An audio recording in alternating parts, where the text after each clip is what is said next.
shooters can't hit baskets different times in games. They get in a slump. Do they sit on the sideline and say, I just didn't hit a basket today? No, they continue to execute. I suggest to you that if you are facing a challenge, don't stop. Stay busy. Work your plan. Continue to do those things that you know that work for you after you have evaluated yourself in the situation. Continue to move. Stay busy, stay busy, stay busy. Find somebody that you can help so you can forget about you for a moment. See, sometimes the best thing to do is to be. Sometimes you have to just back up and go within yourself. A bow and arrow, you can't take a bow and just push it out an arrow. You just can't push the arrow out. You have to pull it back and then release it. Sometimes you have to back up and go within and pray and meditate and recharge your batteries. Go away, clear your head, and then come back and look at it from a different vantage point. Don't operate while you're under the spell or the effect of what's going on. Next thing is that you've got to activate the thinker in you. Don't allow your emotions to control you. We are emotional, but you want to begin to discipline your emotion.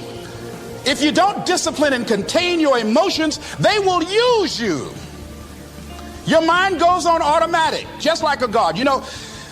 I loved reading the book called As a Man Thinketh by James Allen. He uses the analogy of the mind being like a garden.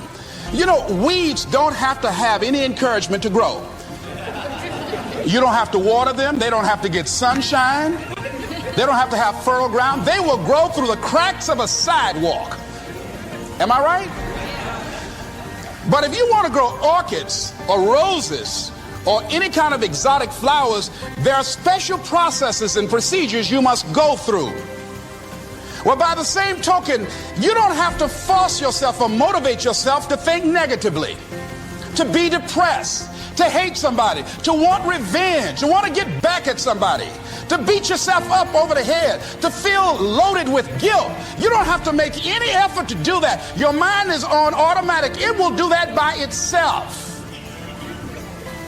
But if you want to begin to move into your own personal greatness, if you want to begin to really enjoy a happy, successful, healthy life, you've got to be willing to go against the tide. You've got to be willing to harness your will and say, in spite of this, I'm in control here.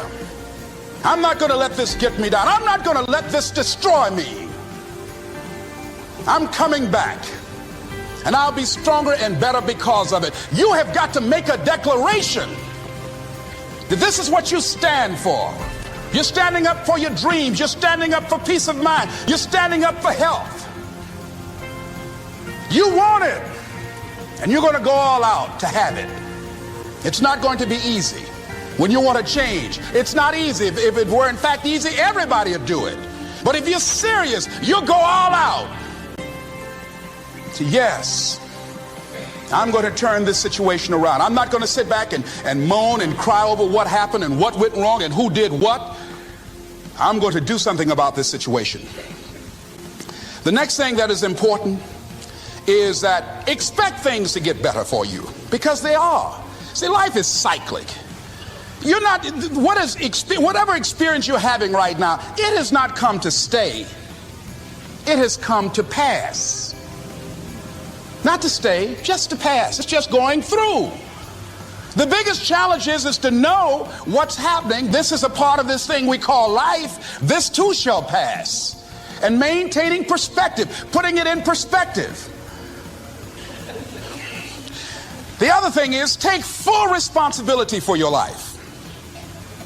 Accept where you are and the responsibility that you're going to take yourself where you want to go. Someone said we have two primary choices in life. We can either accept conditions as they exist, or we can take the responsibility to change them. See, a lot of people want to exempt themselves from taking responsibility. All they want to do is talk about the problem. Every time you see them, they'll tell you their story over and over and over and over again. No. You want to take responsibility for your life. I got me here, I can get me out of this. And I'm getting out. I'm not going to be a volunteer victim. George Bernard Shaw said there are two kinds of people in life. You know, he said, those that make things happen, those that watch things happen, and those that don't know what happened. And he said the people that get along in this life look around for the circumstances that they want, and if they can't find them, they make them. They create them. So part of beginning to get unstuck, you've got to decide that the behavior pattern that you have adopted doesn't work for you. You've got to change your strategies, and changing your strategy means reinventing your life. Recreating you, and you have the power to do that. You can decide that you're going to change, that you're not going to be a wimp. You can decide that you're going to stand up to life. You can decide that I'm going to live each day as if it were my last. You have the power to make that decision. You can decide I'm going to work on myself and develop myself. I'm going to empower me. And all of these things that are happening to me right now, they're just temporary inconveniences. They're not stronger than I am. I'm in charge here.